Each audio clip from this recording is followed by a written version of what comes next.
ketika Ummul Mukminin ditanya bagaimana akhlaknya Rasulullah, Ummul Mukminin menjawab, akhlaknya Rasulullah adalah Al-Quran, khuluquhul Quran.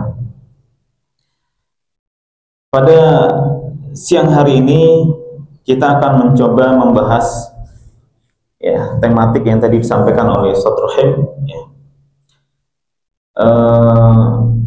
dan kita mencoba untuk mengambil surah yang familiar, dan surah ini adalah surah yang paling disukai oleh anak-anak, surah Al-Asr. Dan bahkan tidak hanya anak-anak yang suka, orang dewasa juga suka. Kenapa? Karena suratnya pendek dan biasanya dipakai buat sholat juga, ya kan?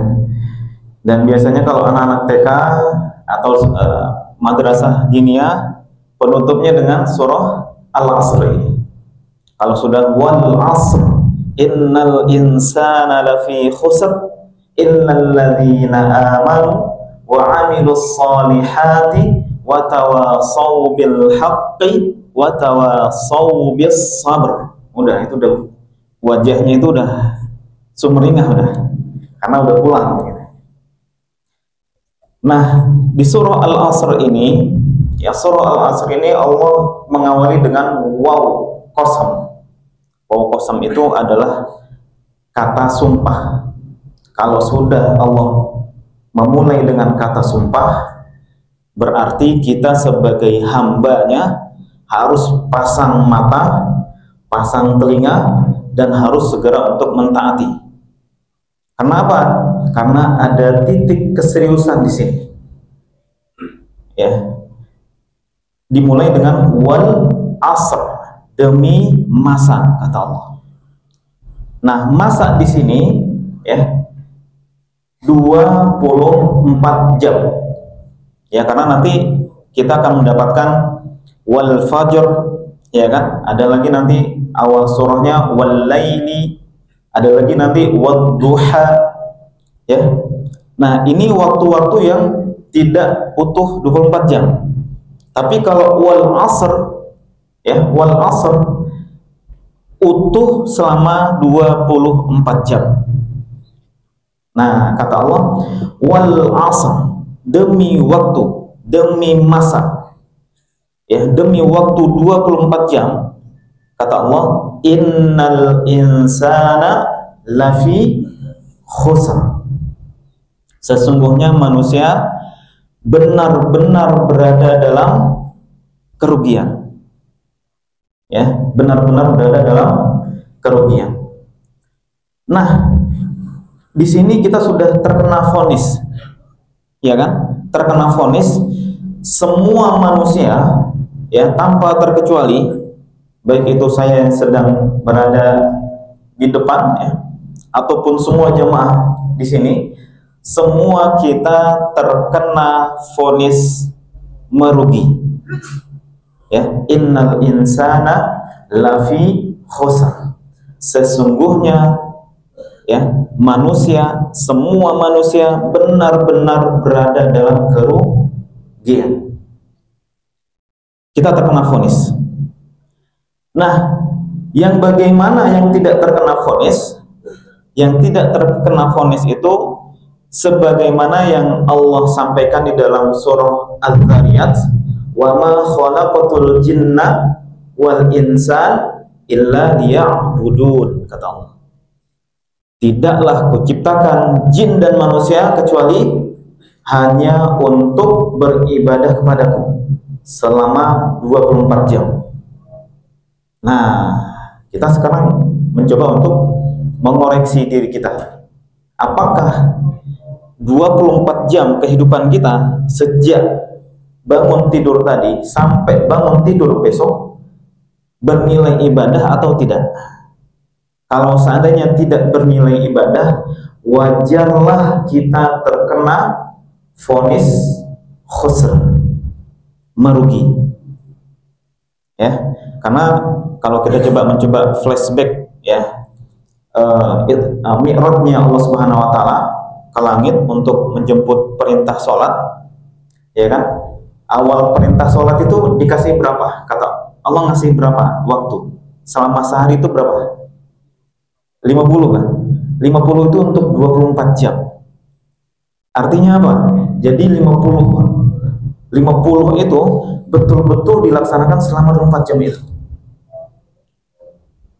Nah, namun diminta dispensasi oleh Nabi Musa, minta lagi sama Allah. Jangan 20, jangan 50. Kalau 50 pasti umatmu nggak akan bisa.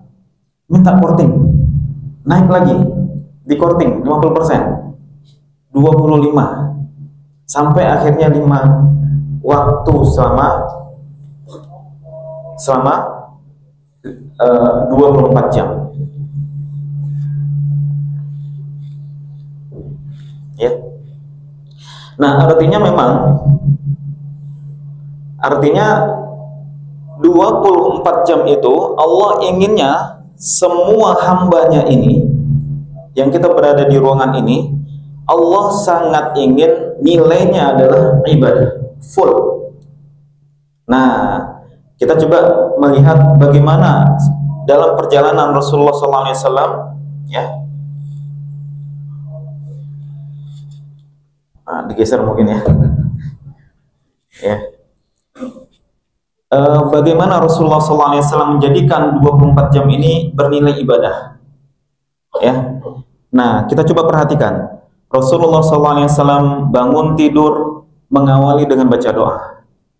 Alhamdulillahilladzi ahyana ba'dama amatana wa ilaihin nusyur. La ilaha illallah wahdahu la syarikalah wa asyhadu anna Muhammadan abduhu wa rasuluh, dan sampai akhir. Ya.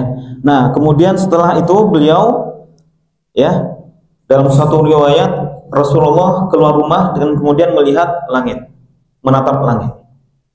Ya. Nah, dalam riwayat lain Rasulullah langsung mengambil wudhu. Nah, kehidupan yang Rasulullah lakukan selama 24 jam, mulai Rasulullah bangun tidur sampai bangun tidur lagi, ya, semuanya bernilai ibadah. Bangun tidur doa, maka 24 jam itu kita akan dihitung ibadah. Kalau kita mengawali dari bangun tidur dengan doa. Belum lagi kalau kita masuk WC.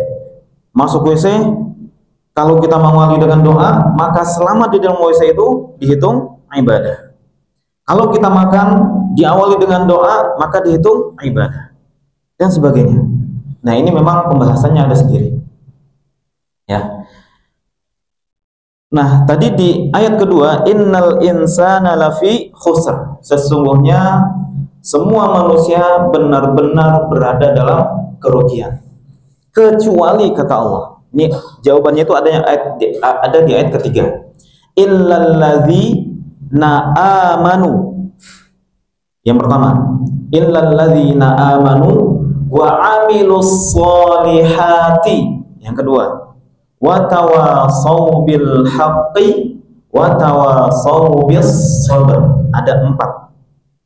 Ya, ada 4 syarat. Kalau seandainya kita lakukan keempat ini, maka kita termasuk orang-orang yang beruntung. Kalau seandainya kita hanya melakukan 1 saja, belum beruntung, masih merugi. Kalau 2 saja, masih merugi. Kalau 3, masih merugi. Tapi kalau sudah keempat-empatnya, maka kita termasuk orang yang merugi. Nah, kita coba lihat ayat yang pertama. Illalladzina amanu. Kecuali orang-orang yang beriman. Nah, orang-orang beriman ini seperti apa? Apakah iman itu muncul dengan sendirinya atau tidak? Ya kan? Apakah iman itu tahu-tahunya kita langsung semangat menuntut ilmu? Tahu-tahunya semangat dalam sholat, yang melakukan sholat sunnah, semangat dalam beral-Quran? Nggak bisa. Kita baru semangat dalam melakukan sebuah ibadah kalau seandainya kita sudah mendapatkan pemantiknya, ada ilmunya. Makanya iman itu, ya, tidak bisa dilepaskan dari ilmu. Orang yang beriman pasti berilmu. Orang yang berilmu belum tentu dia beriman. Karena bisa jadi ilmu yang dia dapatkan sekarang baru muncul keyakinannya terhadap ilmu yang didapatkan itu setelah 1 tahun ke depan ataukah 2 tahun yang ke depan. Jadi baru muncul, baru mulai semangat untuk berqurannya itu setelah di usia 60 gitu, ya kan? Atau di usia mau 70 baru semangat sholat berjamaahnya. Kalau sekarang baru dapat ilmu, oh ternyata sholat berjamaah itu pahalanya 24 derajat begitu, ya kan? Kemudian setiap langkah kanan diangkat derajat, langkah kiri dihapus dosa. Nah sekarang baru ilmu. Tapi ketika kita iman itu munculnya, ya, ketika dia mantap di hati, kemudian baru semangat muncul untuk melakukannya, itu bisa jadi 1 tahun ke depan dan sebagainya. Nah, jadi iman, ya, illalladzina amanu, kecuali orang-orang beriman ini adalah orang-orang yang semangatnya menuntut ilmu itu tinggi. Karena ketika seorang itu menuntut ilmunya tinggi, pasti muncul keimanannya itu juga akan cepat, ya, akan cepat.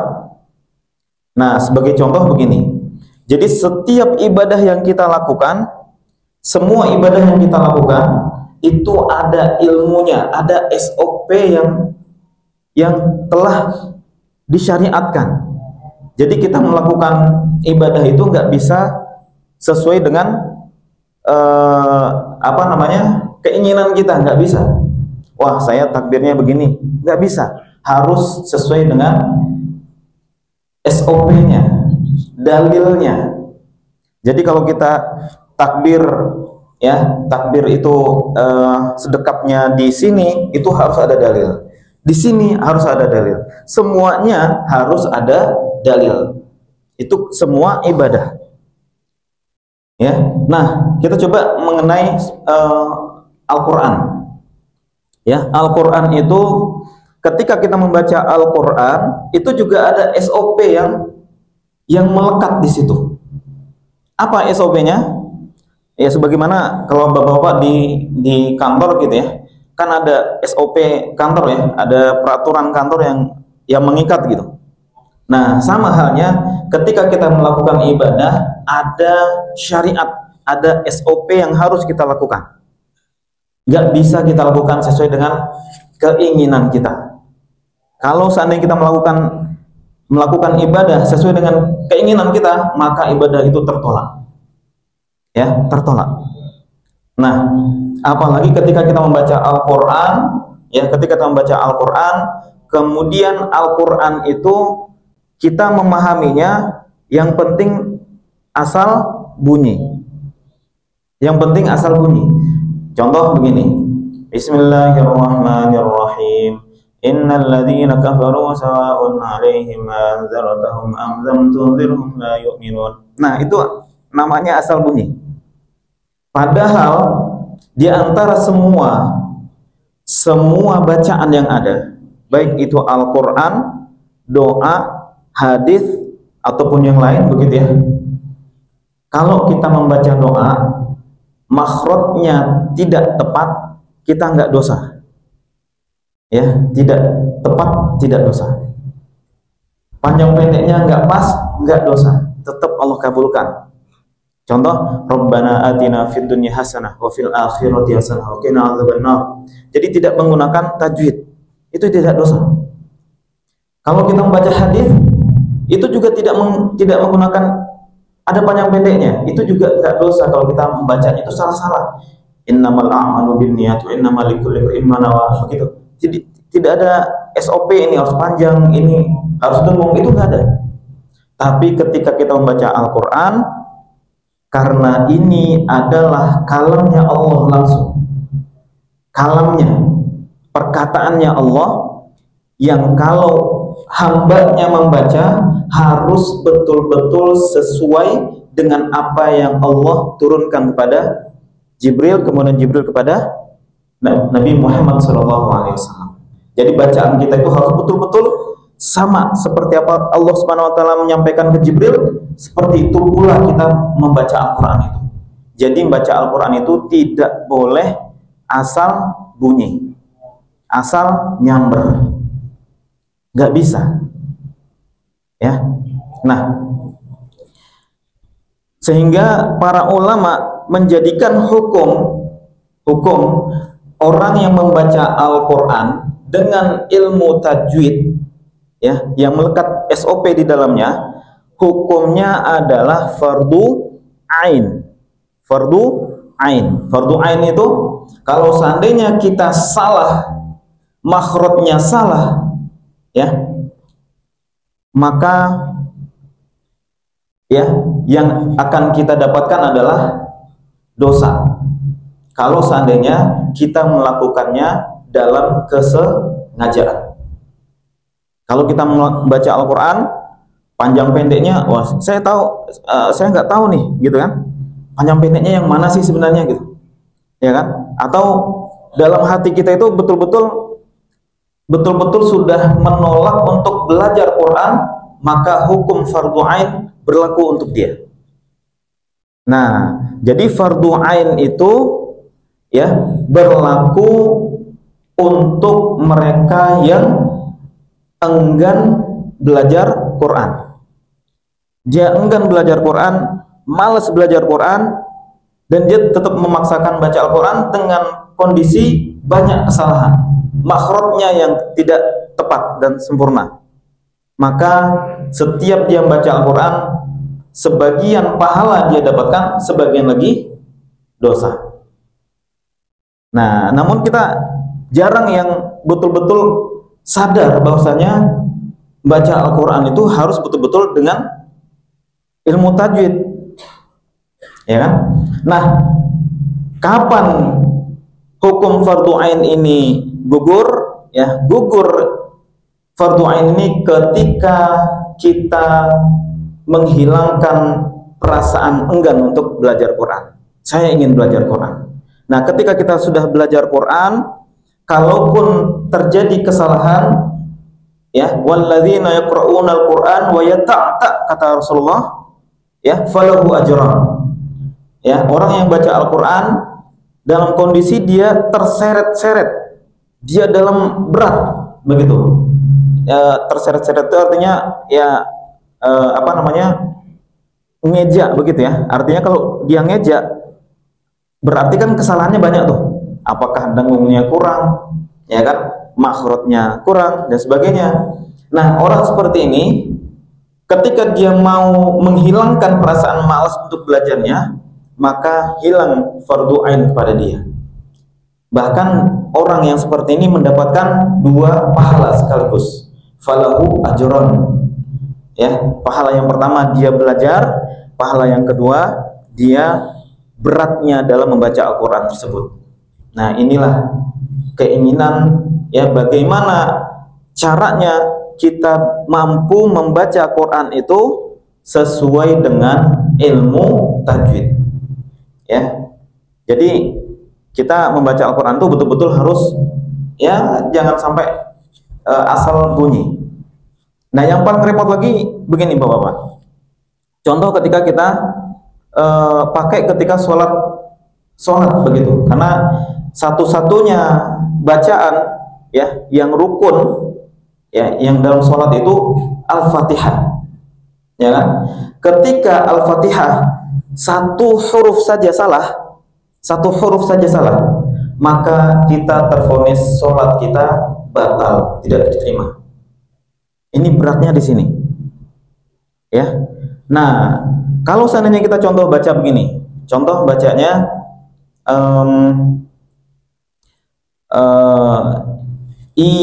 bacanya seperti ini, contoh salahnya, iyyaka na'budu wa iyyaka nasta'in, contoh begitu ya. Atau saya ulangi, iyyaka na'budu wa iyyaka nasta'in. Nah, itu kesalahannya ada di mana? Kesalahan yang pertamanya adalah ketika dia baca tasydid. Iya, kalau dia baca iya artinya celaka. Kalau dibaca tasydid, ya, hanya kepadamu, Ini dahsyatnya, bahayanya kalau kita membacanya itu tidak dengan ilmu tajwid. Kalau kita baca iyyaka, itu celaka itu. Iyyaka, itulah yang tepatnya, harus ada penekanannya, ada nabernya di situ. Ya. Kemudian kita baca kita baca na'budu. Harusnya na'budu. Kalau dibaca na'budu itu hamzah, artinya pasti rusak. Kalau sudah rusak, udah kita terkena vonis, nggak sah sholat kita. Yang kita mengharapkan di hadapan Allah, sholat inilah yang kita harapkan bisa menyelamatkan kita nanti. Ternyata ditolak semuanya. Kalau kita baca ain, itu harus mengalir semuanya. Na'budu, na'bu. Jadi tidak ada jeda antara ain dan na'budu. Ain na'bu, ain dan ba-nya, nggak boleh ada jeda. Kalau kita baca na'budu, itu ujungnya hamzah. Karena hamzah itu terbaca tersedak. Ya, baca hamzah itu tersedak. Na'budu wa iya, maka itu artinya sudah rusak. Kalau seperti ini, walaupun di ayat pertama kita sudah betul, ayat kedua kita betul, ayat 3 kita betul, ayat ke-6 betul, ke-7 betul, tapi yang ini salah, satu ayat, satu huruf saja salah, maka tertolak sholat kita, batal sholat kita. Ini bahayanya kalau kita ya melalaikan belajar Quran, ya kita menyampingkan a priori kita belajar Quran. Kalau kita baca nasta'in, nah itu rusak lagi artinya, ya. Kalau kita baca nasta'in, harusnya gimana? Nasta'in, ain, ya. Nah ini harus diperhatikan betul. Seminimalnya kita betul Al-Fatihah kita itu sempurna, minimal itu saja. Agar apa? Agar sholat kita diterima oleh Allah Subhanahu Wa Taala. Ya, kita sepakat, kita berkumpul di sini untuk melakukan sholat berjamaah, ya kan? Nah, kalau seandainya ada beberapa huruf yang kita baca, kemudian ternyata terjadi kesalahan yang membuat artinya berubah, maka ternyata sholat kita tidak diterima oleh Allah Subhanahu Wa Taala. Na'udzubillahi min dzalik. Makanya nuntut ilmu itu ya hal yang wajib bagi semua orang yang beriman. Ya, semua orang beriman hukumnya wajib ya untuk menuntut ilmu itu. Nah, ketika kita sudah mendapatkan ilmu tentang membaca Al-Quran, kemudian kita mantap dalam hati kita, artinya ketika muncul mantap, nah itulah iman. Ketika muncul mantap dan yakin kita, dan kita langsung membaca Quran dengan ilmu tajwid, maka inilah yang disebut dengan hidayah. Ya, jadi ketika ilmu sudah kita dapatkan, kemudian ilmu itu membuat atau mendorong kita untuk melakukan amal soleh, nah saat itulah disebut dengan hidayah. Ya, nah kita mendapatkan hidayah. Atau di ayat ini, yang ayat ketiga tadi, illal ladzina amanu wa amilus solihati, dia melakukan ilmunya yang tadi didapatkan. Ya, setelah dia menuntut ilmu, kemudian dia mengamalkan ilmunya tadi. Ya, wa amilus solihati. Ya, makanya orang beriman itu ilmunya itu sangat luas, tidak hanya dalam satu ilmu, satu ibadah saja, nggak hanya dalam ilmu tauhid saja, tidak hanya dalam ilmu Quran saja, tidak hanya dalam ilmu faraid saja, tapi semua ilmu ya dalam ibadah digali semua, didatangin semua. Ya. Nah, ketika kita sudah melakukan atau mengamalkan ilmu yang kita dapatkan tadi, wa amilus solihat, nah kemudian kita sudah habit gitu ya, sudah dawam melakukannya. Nah, lakukan yang ketiga, watawa saubil haqqi, saling nasihat menasihati dalam urusan kebenaran. Nah, artinya apa? Artinya tularkan kebaikan yang kita punya.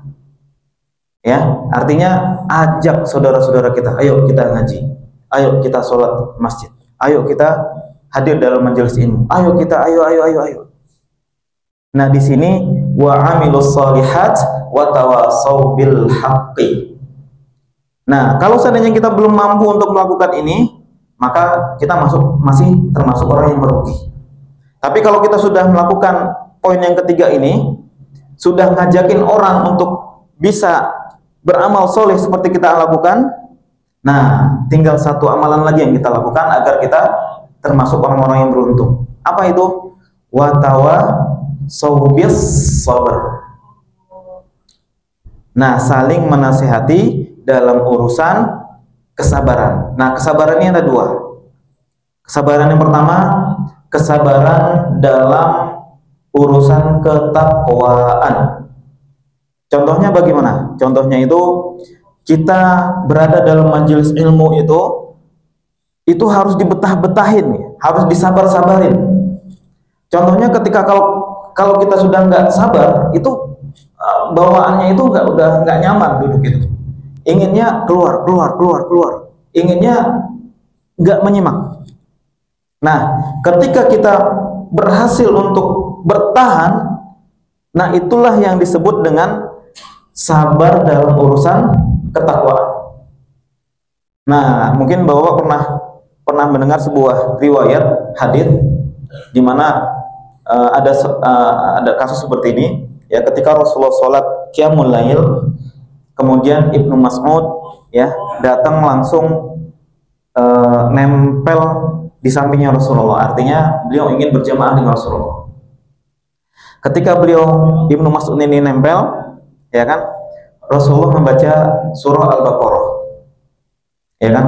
Ketika baca Al-Baqarah, awala ya'lamuna anna Allah ya'lamu ma yusirruna wa ma yu'linun, begitu ya. Nah, kata Ibnu Mas'ud, mudah-mudahan ayat 100 Rasulullah ruku. Itu kan panjang itu. Dari ayat 1 sampai 100 itu kan panjang. Nah, ya kira-kira ayat 100 itu di halaman lembaran ke-7, artinya halaman ke-14. Nah, kira-kira Bapak siap nggak sholat 1 rakaat 7 lembar? Siap nggak tuh? Siap ya? Masya Allah. Nah, jadi Ibnu Mas'ud ini, wah, ini beliau masih kecil ya. Ibnu Mas'ud ini masih kecil, masih belasan usianya saat itu. Ya, nah mudah-mudahan Rasulullah rukuk di ayat ke-100. Ternyata Rasulullah masih lanjut ke ayat 101. Wah, panjang ini kayaknya, ya kan? Mudah-mudahan rukuk di ayat 200. Ternyata masih lanjut. Ternyata Rasulullah Ibnu Mas'ud gini, semoga selesai Al-Baqarah Rasulullah rukuk. Ternyata enggak juga. 1 Al-Baqarah berapa, Bapak? 2 juz 4 lembar. 2 juz 4 lembar. Ternyata Rasulullah langsung lompat ke surah An-Nisa. Surah An-Nisa. Ya, ketika membaca surah An-Nisa, ya mudah-mudahan Rasulullah rukuk selesai surah An-Nisa. Ternyata juga enggak. Ternyata juga masih lanjut. Lanjutnya kemana? Langsung lompat lagi ke surah Ali Imran. Sampai selesai. Artinya berapa jumlah juznya itu? Surah Al-Baqarah, Ali Imran dan An-Nisa itu berapa juz? Kira-kira? 5 juz, 5 halaman jumlahnya. Nah, kira-kira 1 rakaat 5 juz, Bapak-bapak bisa bertahan nggak kira-kira? Itulah sholat qiyamul lailnya Rasulullah. Maka wajar Rasulullah itu bengkak kakinya, ya kan? Wajar. 1 rakaat 5, hampir 5/4 juz, ya kan? Nah, ketika Ibnu Mas'ud, ya kan, menyabarkan diri, kalau nggak sabar udah mundur itu. Ya kan? Udah mundur, tapi Ibnu Mas'ud tetap sabar. Nah, inilah yang disebutkan dengan watawa saubis sabar. Sabar dalam menjalankan ketaatan. Kita juga sama. Dalam kondisi selelah-lelah apapun, sepulang dari kantor, ya nyampe rumah dalam kondisi yang sangat penat, gitu ya. Kita harus tetap melakukan sholat Isya. Bismillah, Allahu Akbar. Nah, itu juga sama, disebut dengan bersabar dalam urusan ketakwaan. Nah, yang kedua, bersabar dalam meninggalkan kemaksiatan. Lah, kenapa kok maksiat juga harus sabar? Iya, karena setan, ya, iblis itu, jin, tentaranya, ya, cucu cicitnya, ya, mereka sangat bekerja keras. Bagaimana caranya kita ini bisa sesat, bisa seperti mereka nanti di neraka Allah Subhanahu Wa Taala, bisa mendapatkan nerakanya Allah gitu. Makanya kita dibawa terus, didorong terus untuk melakukan kemaksiatan. Sebagaimana di dalam firman Allah dalam surah Yusuf, innan nafsa la ammaratun bisu, kata Allah. Sesungguhnya nafsu itu selalu mendorong kita untuk melakukan kejahatan. Kenapa? Karena disitulah permainannya cucu cicitnya iblis ini. Ya, gimana caranya kita bisa sesat seperti mereka. Nah, ketika kita mampu, ketika ada yang ngajak, contoh, ada yang ngajak kita untuk minum khamar, walaupun kita ingin, enggak. Nah, itu namanya sabar dalam urusan meninggalkan kemaksiatan. Atau ada rekanan kantor, ya, yang akhwat gitu ya, yang cewek begitu, bukan akhwat, kalau akhwat pasti soleh, insyaallah soleha, ya kan, yang cewek begitu, ngajakin untuk ngapel. Nah, keinginannya berat untuk ikut gitu ya, enggak, saya harus tolak. Nah, ini juga termasuk, ya, bersabar dalam urusan meninggalkan kemaksiatan. Nah, kalau seandainya empat poin ini kita lakukan, ya, selama ini, ya, masing-masing kita bisa mengoreksi apakah 4 poin ini ada pada kita.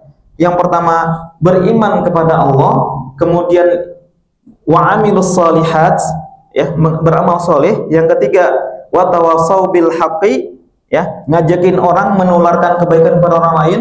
Yang keempat, sabar dalam urusan meninggalkan kemaksiatan dan takwa, ya, sabar dalam ketakwaan. Maka kita termasuk orang-orang yang beruntung. Mudah-mudahan keberuntungan ini, ya, menjadikan kita Allah masukkan ke dalam surganya. Ya, inilah solusinya. Ya, ketika Allah Subhanahu Wa Taala menyampaikan, memvonis semua yang ada di ruangan ini merugi, maka lakukan ayat ketiga ini. 4 poin tadi, beriman itu pasti harus menuntut ilmu dulu, ya. Ketika kita beramal soleh, ya, dengan ilmu yang kita tuntut tadi, kemudian setelah itu kita ajak orang lain, dan kita harus bersabar dalam melakukan itu. Ya, mungkin itu yang bisa saya sampaikan, ya. Mungkin ada waktu, udah habis ya? Habis ya? Ya, mungkin waktunya sangat singkat, ya. Tidak ada waktu tanya jawab. Mungkin di lain waktu, insya Allah. Lebih dan kurang saya mohon maaf. Wabillahi taufiq wal hidayah. Wassalamualaikum warahmatullahi taala wabarakatuh.